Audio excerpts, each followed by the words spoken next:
Good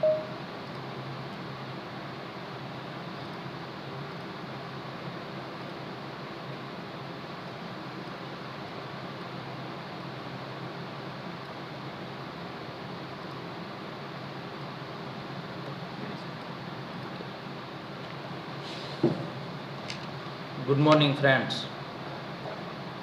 આવકવેરા અધિનિયમ 1961 પ્રાથમિક પરિચય અને પાયાના ખ્યાલો આ ચેપ્ટર આપણે લાસ્ટ ટાઈમ સ્ટાર્ટ કરેલું, જેની અંદર આપણે આવકવેરો એટલે શું, એની વ્યાખ્યાઓ, પહેલાં તો શખ્સની વ્યાખ્યા, ત્યાર પછી કરદાતા એટલે કે એસએસઈ એની વ્યાખ્યા, એના પછી આપણે ખેતીની આવક વિશે પણ ડિટેલમાં ચર્ચા કરેલી. મિત્રો, ખેતી છે એ રાજ્યોનો વિષય છે, એટલે કેન્દ્ર સરકાર ખેતીની આવક ઉપર કરવેરો વસૂલતી નથી. એટલે ખેતીની આવકને ઇન્કમ ટેક્સમાંથી બાકાત રાખવામાં આવી છે. તો બાકાત રાખવામાં આવી છે એટલે કઈ કઈ પ્રકારની આવકો ખેતીની આવકમાં ગણાય છે અને કયા કયા પ્રકારની આવકો ખેતીની આવકમાં નથી ગણાતી, તો એને અલગ પાડવી બહુ જરૂરી બને. જુઓ, અત્યારે સ્ક્રીન ઉપર તમારી સામે છે કઈ આવક ખેતીની આવક ગણાય, તો એની આપણે અગાઉ ચર્ચા કરી ગયા છીએ. આ 9 પ્રકારની આવક છે એ ખેતીની આવક ગણાય. એના પછી કઈ આવક ખેતીની આવક ન ગણાય, એટલે કે ખેતીની ન ગણાતી હોય એવી આવકો, તો કે એમાં દેખીતી રીતે ક્યારેક એને ખેતીની ગણી શકાય એવી હોય, પણ અલગ અલગ કન્ટ્રીમાં ખેતીની આવકને અલગ અલગ રીતે ગણવામાં આવે છે. એટલા માટે આ બધી આવકો દેખીતી રીતે ખેતીની લાગતી હોય, પણ આ બધી ખેતીની આવક નથી. એના પછી આપણે પાછલું વર્ષ અને આકારણી વર્ષ, તો પ્રીવિયસ યર અને એસેસમેન્ટ યર, એના વિશે ચર્ચા કરી હતી. અને પાછલું વર્ષ અને આકારણી વર્ષ ક્યારે એક જ હોઈ શકે, કયા સંજોગોમાં પાછલું વર્ષ અને આકારણી વર્ષ એક જ હોઈ શકે, એની પણ ચર્ચા કરી હતી. એના પછી આપણે નેક્સ્ટ જે ચેપ્ટર સ્ટાર્ટ કર્યું હતું એ હતું કરદાતાનો રહેઠાણ વિષયક દરજ્જો. તો એમાં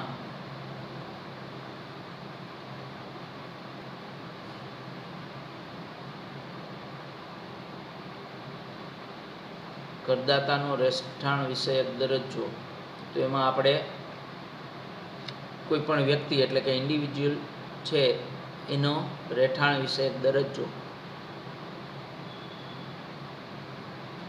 એમાં 3 બાબતો આપણે ઇન્ક્લુડ કરી હતી.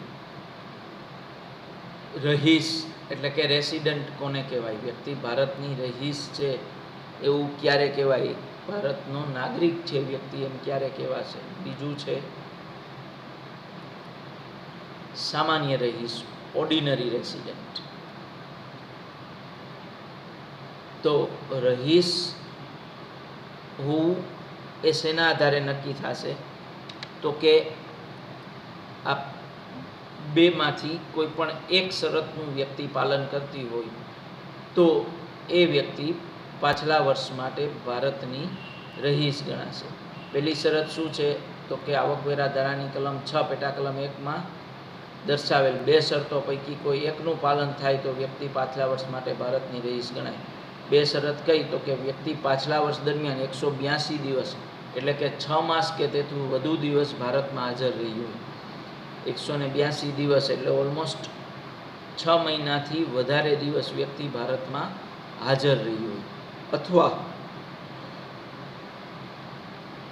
નંબર 2, જો વ્યક્તિ પાછલા વર્ષ દરમિયાન 60 દિવસ કે તેથી વધુ દિવસ ભારતમાં હાજર રહી હોય અને પાછલા વર્ષની અગાઉના 4 વર્ષ દરમિયાન 365 કે વધુ દિવસ ભારતમાં હાજર રહી હોય, કાં તો આ બીજી શરતનું વ્યક્તિ પાલન કરતી હોય, એટલે કે પાછલા વર્ષ દરમિયાન 60 દિવસ ભારતમાં હાજર હોય, પણ એની અગાઉના 4 વર્ષ દરમિયાન 365 કે વધુ દિવસ ભારતમાં હાજર રહી હોય વ્યક્તિ, તો આ બેમાંથી કોઈ એક શરતનું વ્યક્તિ પાલન કરતી હોય તો એ વ્યક્તિ ભારતની રહીશ ગણાશે.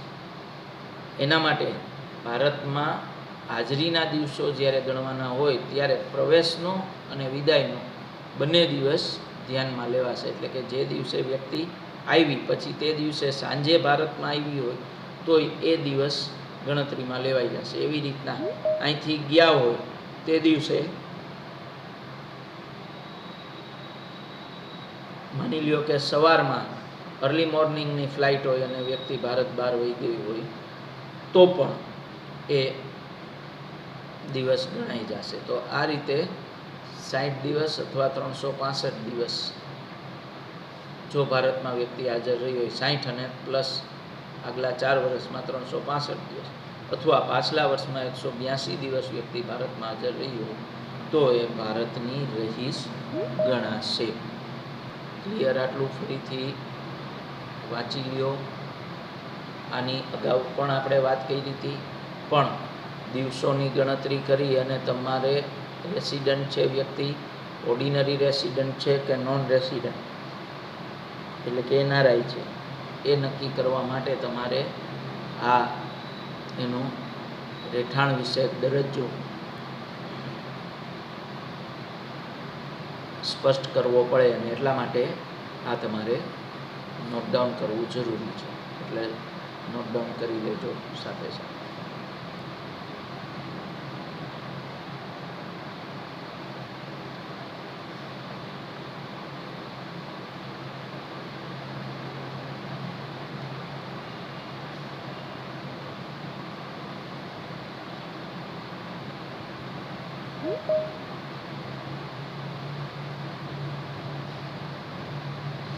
હા, તો મિત્રો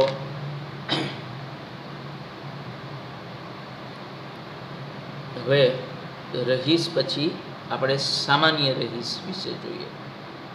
તો આવકવેરા ધારાની કલમ 6 પેટા કલમ 6 એ મુજબ જો વ્યક્તિ નીચે દર્શાવેલ ત્રણેય શરતોનું પાલન કરે તો તે વ્યક્તિ પાછલા વર્ષ માટે ભારતની રહીશ અને સામાન્ય રહીશ ગણાશે. એટલે કે રેસિડન્ટ એન્ડ ઓર્ડિનરી રેસિડન્ટ.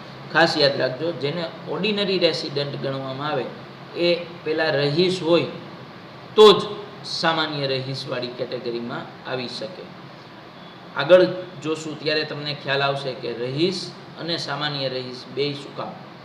તો એમાં નંબર 1, પહેલી શરત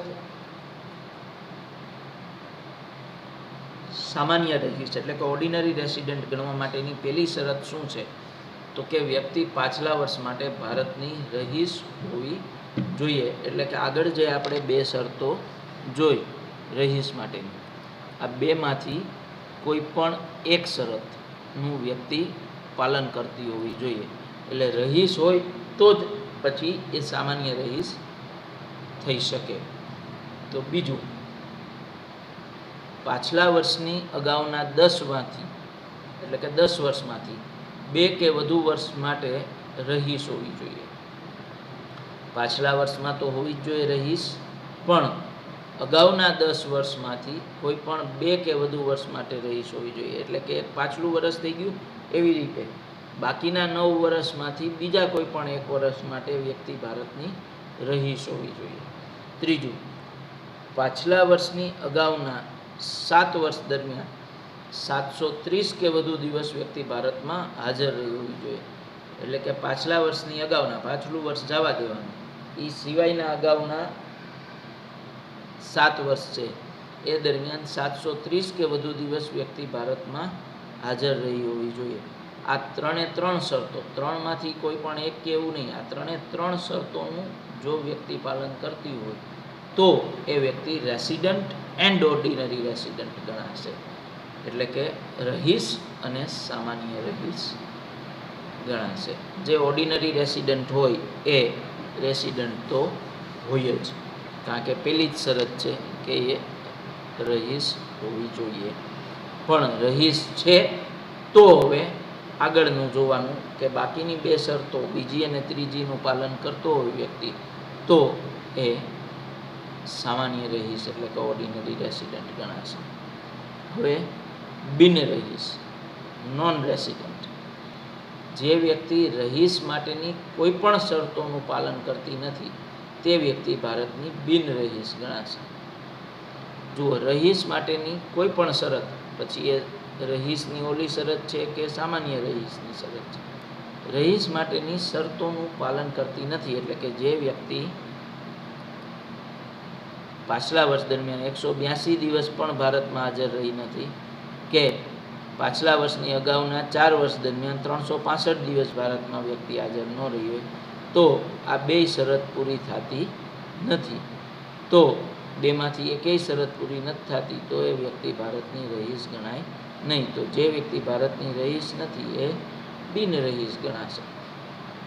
ટૂંકમાં જે વ્યક્તિ રહીશ નથી તે બિન રહીશ છે. સામાન્ય રહીશમાં જોવાની જરૂર જ નથી કારણ કે એની પહેલી જ શરત છે કે પાછલા વર્ષ માટે વ્યક્તિ રહીશ તો હોવી જ જોઈએ. એટલે જે વ્યક્તિ રહીશ માટેની શરતોનું પાલન કરતી નથી તો એ બિન રહીશ છે.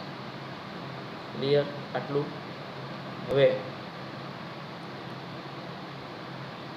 આગળ જુઓ, રહેઠાણ વિશે દરજ્જો અને કરવેરાની જવાબદારી. તમને એમ થાય કે ભાઈ વ્યક્તિ રહીશ છે કે સામાન્ય રહીશ છે કે બિન રહીશ છે કે આ નક્કી શું કામ કરવાનું, શેના માટે આ નક્કી કરવું જરૂરી છે? તો વાંચો. આવકવેરાના કાયદા હેઠળ કરદાતાના ઉપર મુજબના રહેઠાણના દરજ્જાની અસર તેના કરબોજ ઉપર પડે છે. આ માટેની જોગવાઈ કલમ 5માં આપવામાં આવી છે. તો આ કલમ 5 મુજબ હવે આવકવેરાની કલમ 5માં રહેઠાણ વિષયક દરજ્જાની કરવેરા ઉપર શું જવાબદારી ઊભી થાય અથવા તો દરજ્જાથી કરવેરાની જવાબદારીમાં શું ફેર પડે તો એ આવકવેરાની કલમ 5માં દર્શાવ્યું છે. શું દર્શાવ્યું છે? જુઓ, નંબર 1, રહેઠાણ વિષયક કોઈપણ દરજ્જો ધરાવતા કરદાતાને ભારતમાં મળેલી કે મળેલી ગણાતી અને ભારતમાં ઉપજેલી કે લેણી થયેલી બધી જ આવક કરપાત્ર છે. શું કહે છે? જો રહેઠાણ વિષયક કોઈ પણ દરજ્જો ધરાવતા કરદાતાને ભારતમાં મળેલી કે મળેલી ગણાતી અને ભારતમાં ઉપજેલી કે લેણી થયેલી બધી જ આવક કરપાત્ર છે. મળેલી કે મળેલી ગણાતી, ઉપજેલી કે લેણી થયેલી બધી જ આવક કરપાત્ર છે. એટલે કે કોઈ પણ વ્યક્તિ, પછી માની લ્યો કે રહીશ હોય, સામાન્ય રહીશ હોય કે બિન રહીશ હોય, કોઈ પણ દરજ્જો ધરાવતો હોય વ્યક્તિ, એને ભારતમાં મળેલી કે મળેલી ગણાતી એટલે કે ચૂકવવાની હજી બાકી હોય અને ભારતમાં ઉપજેલી કે લેણી થયેલી બધી જ આવક કરપાત્ર છે. આ ત્રણને માટે ભારતમાં જે આવક મળી એ કરપાત્ર છે, ભલે એ બિન રહીશ હોય. બિન રહીશ એટલે કે એનઆરઆઈ હોય તો પણ ભારતમાં એને આવક મળી તો એ કરપાત્ર બની જાય.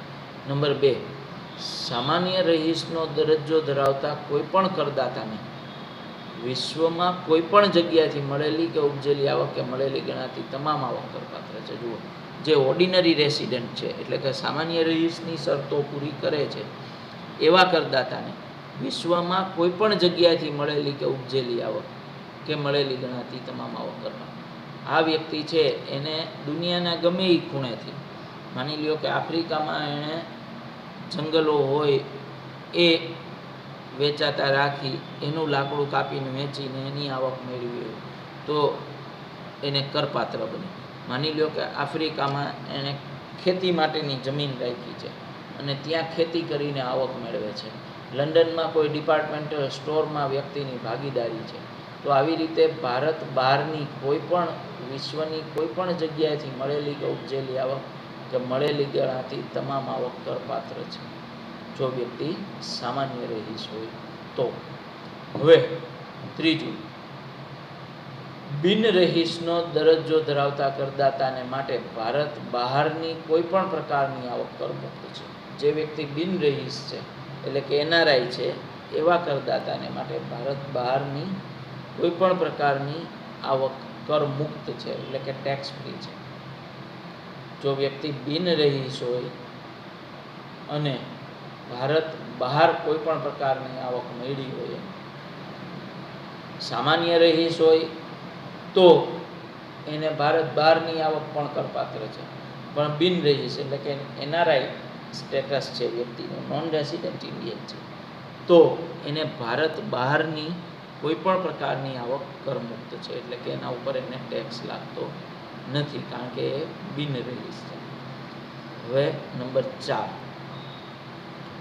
ફક્ત રહીશનો દરજ્જો ધરાવતા કરદાતા માટે ભારત બહારથી મળતી આવક જે ધંધામાંથી થાય છે તેનું સંચાલન ભારતમાંથી થાય છે કે ભારત બહારથી થાય છે તે જોવાનું રહે છે. શું કીધું છે વાંચો ફરી.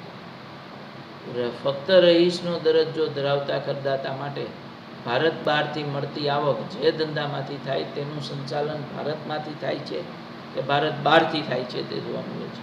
એટલે કે રહીશ વ્યક્તિ હોય, સામાન્ય રહીશ નહીં, ફક્ત રહીશનો દરજ્જો ધરાવતી વ્યક્તિ હોય અને એને ભારત બહારથી કાંઈ આવક મળતી હોય પણ એ ધંધાનું સંચાલન ભારતમાંથી થતું હોય તો વાંચો આગળ. જો ધંધાનું સંચાલન ભારતમાંથી થતું હોય તો આવક કરપાત્ર છે, પણ જો સંચાલન ભારત બહારથી થતું હોય તો તે આવક કરમુક્ત છે. એટલે કે ખાલી રહીશ છે વ્યક્તિ અને એને ભારત બહારથી આવક મળે છે.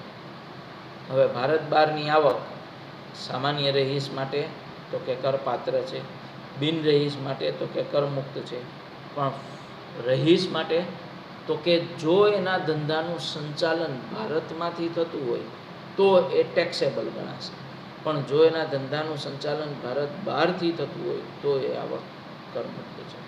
તો આ ફેરફાર છે રહેઠાણ વિષયકા દરજ્જા ઉપરથી વ્યક્તિની આવક કરમુક્ત ગણવી કે નહીં એ નક્કી થઈ શકે છે. એટલા માટે કરમુક્ત કે કરપાત્ર શું ગણવું એ નક્કી કરવા માટે કરદાતાનો રહેઠાણ વિષયક દરજ્જો નક્કી કરવો પહેલાં જરૂરી બને છે. રહેઠાણ વિષયક દરજ્જો નક્કી થાય એટલે કે વ્યક્તિ રહીશ છે, બિન રહીશ છે કે સામાન્ય રહીશ છે, શું છે એ નક્કી થાય ત્યાર પછી જ એની કરવેરાની જવાબદારી નક્કી થઈ શકે.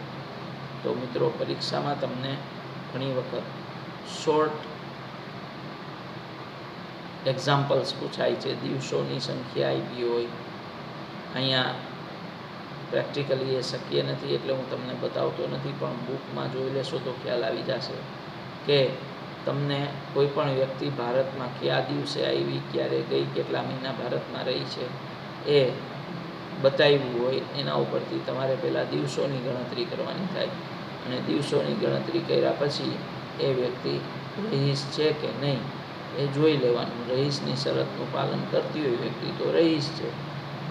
જો રહીશની શરતનું પાલન થઈ ગયું પછી સામાન્ય રહીશની શરતનું પાલન કરી દઈએ તો વ્યક્તિ રહીશ અને સામાન્ય રહીશ છે. પણ રહીશની જ બે મૂળભૂત શરતો છે એનું પણ પૂરું પાલન ન થતું હોય તો વ્યક્તિ બિન રહીશ એટલે કે નોન રેસિડેન્ટ ઇન્ડિયન ગણાશે. તો આટલું બધાને ક્લિયર થઈ ગયું હશે. નોટ ડાઉન કરી લેજો, ઇમ્પોર્ટન્ટ છે, લખી લેજો.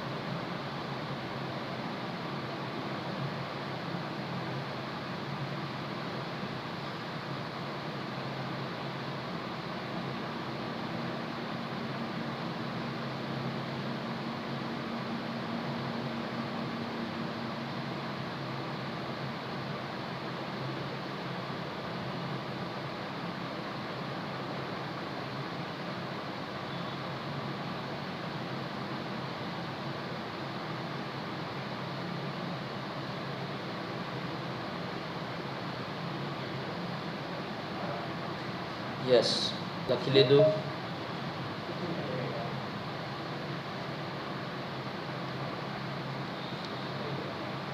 હવે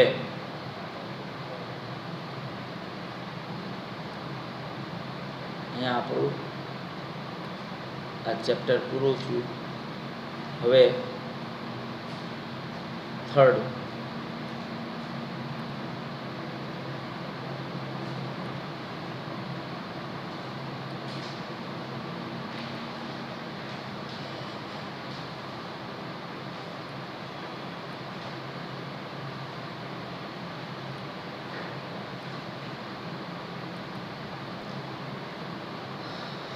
તમારી સમક્ષ અત્યારે ત્રીજું જે ચેપ્ટર છે, કલમ 10 હેઠળની સામાન્ય કરમુક્ત આવકો. ચેપ્ટરનું હેડિંગનું નામ છે કરમુક્ત આવકો, એટલે કે ટેક્સ ફ્રી ઇન્કમ. તો આવકવેરા ધારાની જે કલમ 10 છે એમાં કેટલીક આવકો જેને સરકારે કરમુક્ત જાહેર કરેલી છે, એટલે કે ટેક્સ ફ્રી બનાવેલી છે, તો એવી સામાન્ય કરમુક્ત આવકો કઈ કઈ છે તો એ અત્યારે તમારી સમક્ષ મેં મૂકેલું છે. ઘણી બધી આવકો છે, મોર દેન 70-80 વધારે જુદી જુદી આવકો છે. આમાંથી પરીક્ષામાં તમને પ્રશ્ન એ રીતે પૂછાય છે કે કલમ 10 હેઠળની કોઈ પણ 10 કરમુક્ત આવકો દર્શાવો. તો કલમ 10 હેઠળની 10 કરમુક્ત આવકો તમારે પરીક્ષામાં લખવાની હોય. તો 10 આવકો લખવા માટે તમારે આ બધી આવકો ઉપર એકવાર નજર ફેરવી લેવી પડે.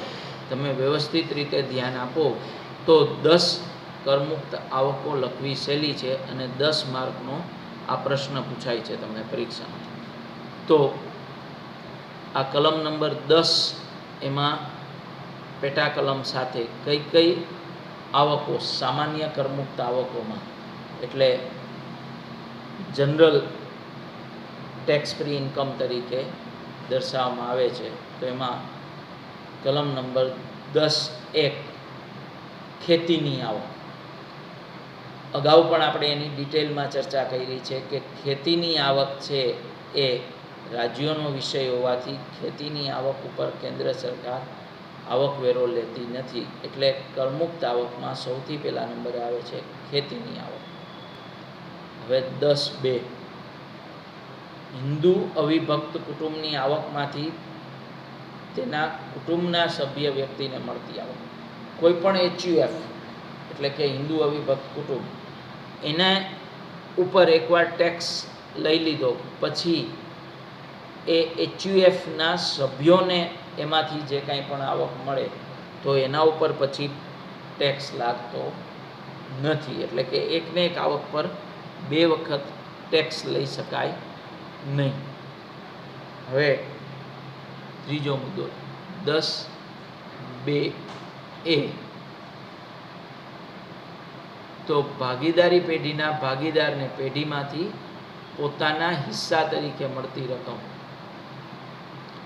જો ભાગીદારી પેઢીમાંથી ભાગીદારને હિસ્સો મળે તો પછી એ હિસ્સા ઉપર પાછો ટેક્સ લાગતો નથી. શું કામ નથી લાગતો? તો કે ભાગીદારી પેઢીએ પોતાની જે આવક છે એના ઉપર ઓલરેડી ટેક્સ ભરી દીધો હોય છે. માટે નંબર 4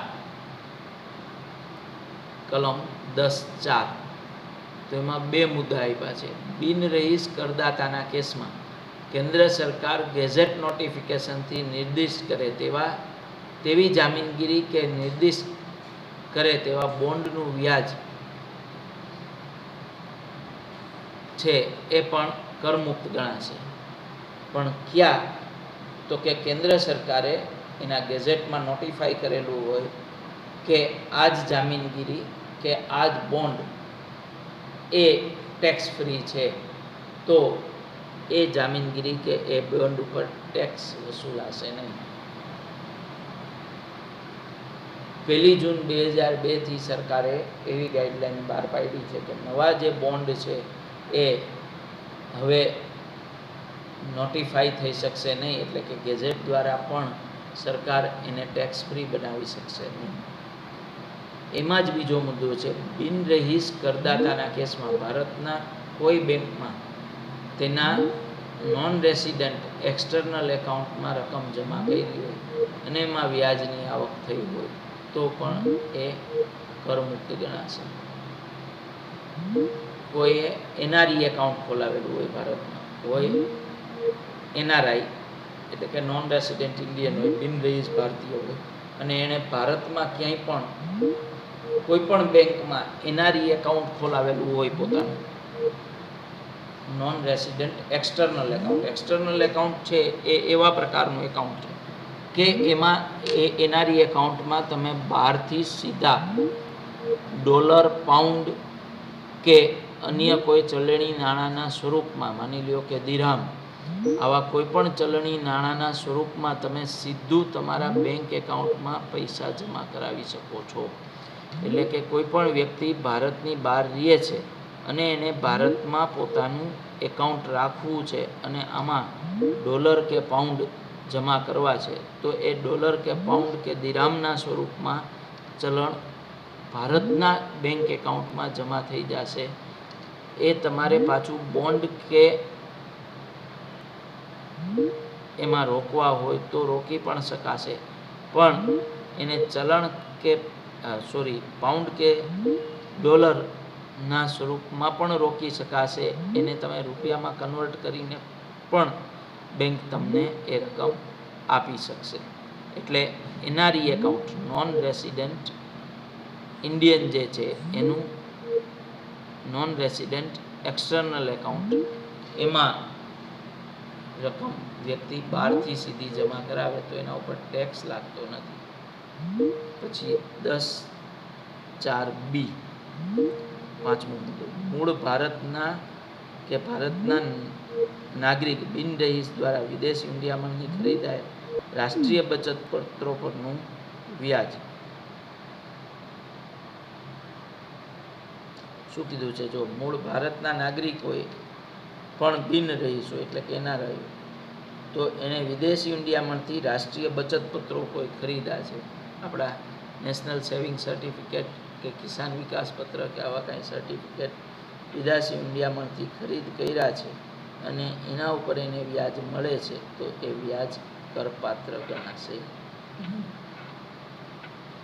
એના પછી 10(5), કર્મચારીને નિયમ તેમજ મર્યાદામાં મળતી મુસાફરી સહાય, એટલે કે એલટીસી, લીવ ટ્રાવેલ કન્સેશન, રાજ્ય સરકાર કે કેન્દ્ર સરકારના કર્મચારીઓને એલટીસી, લીવ ટ્રાવેલિંગ કન્સેશન, 4 વર્ષમાં એકવાર બહારગામ જવાનું, ફેમિલી સાથે ફરવા જવાનું કે એના માટે એલટીસી, લીવ ટ્રાવેલ કન્સેશન જેને કહેવાય. વ્યક્તિએ હોટલનો ખર્ચો અને એ બધું પોતાની રીતે કરવું પડે, પણ ટુ એન્ડ ફ્રો, આવક જાવકનો જે ખર્ચો છે એ એલટીસી દ્વારા કર્મચારીને મળી શકે અને એ ટેક્સેબલ નથી. એના પછી વિદેશી એલચી, એમ્બસી, એના અધિકારીઓને નિયત શરત અનુસાર મળતા મહેનતાણાની રકમ. કોઈ વિદેશી એલચી છે કચેરી, એના કર્મચારી, એને મહેનતાણાની રકમ મળતી હોય તો એ પણ કરમુક્ત છે. એના પછી ભારતના નાગરિક ન હોય તેને વિદેશી સાહસમાં કામ કરવા બદલ મળતું મહેનતાણું વેતન. કોઈ વ્યક્તિ ભારતની નાગરિક ન હોય પણ વિદેશી સાહસ અહીંયા ચાલુ હોય અને એમાં નોકરી કરતી હોય. એના પછી ભારતના નાગરિક ન હોય તેવા વિદેશી સરકારના તાલીમીને મળતું મહેનતાણું. કોઈ નોન રેસિડેન્ટ વ્યક્તિ છે ભારતની, એ વિદેશી સરકારના કોઈ તાલીમ કાર્યક્રમ હેઠળ અહીંયા આવી અને એને મહેનતાણું મળ્યું તો એ કરમુક્ત છે. એના પછી કેન્દ્ર સરકાર સાથે સંરક્ષણ સંબંધી કરારથી જોડાયેલ વિદેશી કંપનીને ટેકનિકલ સર્વિસ બદલ મળેલ ફી. કોઈ સંરક્ષણના કાયદા હેઠળ કોઈ કરાર કર્યો હોય અને એનાથી કોઈ વિદેશી કંપનીને ટેકનિકલ સર્વિસ કરવી હોય તો એના બદલ મળેલી ફી એ પણ કરમુક્ત ગણાશે. એના પછી સરકારી કર્મચારીના કેસમાં ભારતીય નાગરિક વ્યક્તિને ભારત બહાર સેવા આપવા બદલ ચૂકવાતા ભથ્થા તેમજ સવલતો. શું કીધું જુઓ? સરકારી કોઈ કર્મચારી છે, એ ભારતીય નાગરિક છે અને ભારત બહાર સેવા આપવા બદલ ચૂકવાતા ભથ્થા કે સવલત. માની લ્યો કે કોઈ વ્યક્તિ ભારતના એમ્બેસેડર તરીકે વિદેશમાં ક્યાંક કામ કરે છે, તો ભારતના એમ્બેસેડર મતલબ એલચી, તો ભારતને એમ્બેસી વિદેશના ઓફિસ જ્યાં હોય ત્યાં આપણા દેશનો કર્મચારી ત્યાં કામ કરતો હોય, આપણા જ ગવર્મેન્ટ તરફથી એને પગાર ચૂકવાતો હોય, પણ એ વિદેશમાં રહે છે અને ત્યાંની આવક છે એની, એટલે એને ટેક્સેબલ ગણાશે નહીં. યાદ રાખો. હવે 10.8 નિયત શરતો અનુસાર ભારતમાં સહકારી ટેકનિકલ સહાય કાર્યક્રમ અને યોજનાના સંદર્ભમાં ફરજો બજાવવા બદલ મળતા મહેનતાણા વગેરે આવા કાર્યક્રમ કે યોજના કેન્દ્ર સરકાર અને વિદેશી સરકાર વચ્ચેના કરાર અનુસાર હોય. કોઈ આપણી સરકાર અને વિદેશી સરકાર આ બંનેના કોલેબોરેશનથી કોઈ સારું કામ થયું હોય તો અશોકભાઈ તમને એમાં સાથે વધારે ગાઈડ કરી શકે. એમને ક્યારેક વિઝિટિંગ લેક્ચર શક્ય હશે તો આપણે ગોઠવશું. પણ સહકારી ટેકનિકલ સહાય આ કાર્યક્રમ અને યોજનાના સંદર્ભમાં આ ફરજ બજાવવા બદલ કોઈ મહેનતાણું વ્યક્તિને મળ્યું હોય તો એ મહેનતાણાની આવક કરમુક્ત ગણાશે. તો મિત્રો, આજ પૂરતું આપણે આટલું જ રાખશું. આ ટોપિક લાંબો છે, પણ આપણે એમાંથી કલમ 10.1થી શરૂ કરી અને આપણે અત્યારે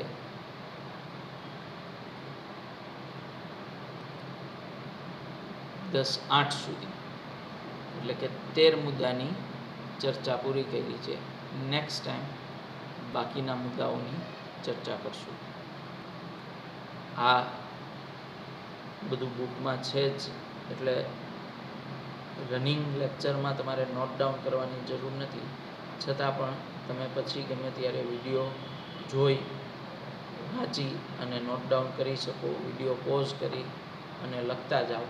એટલીસ્ટ બધી જ જ્યારે આવકો પૂરી થઈ જાય ત્યારે પહેલાં સમજવા માટે બધી આવકો સમજવી જરૂરી છે, પણ બધી જ આવકોની ચર્ચા આપણે પૂરી કરી લઈએ ત્યારે તમને સહેલી લાગતી 10 આવકો એટલીસ્ટ તમે યાદ રાખી લ્યો. દાખલા તરીકે ખેતીની આવક છે, પછી કર્મચારીને નિયત મર્યાદામાં મળતી મુસાફરી સહાય એટલે કે LTCની આવક છે. તો આવી અમુક આવકો તમે યાદ રાખી લ્યો તો તમે પરીક્ષામાં 10 આવકો સહેલાઈથી લખી શકશો. તો મિત્રો, હાલ પૂરતું આટલું જ. નેક્સ્ટ ટાઈમ આપણે આગળ ચર્ચા કરશું.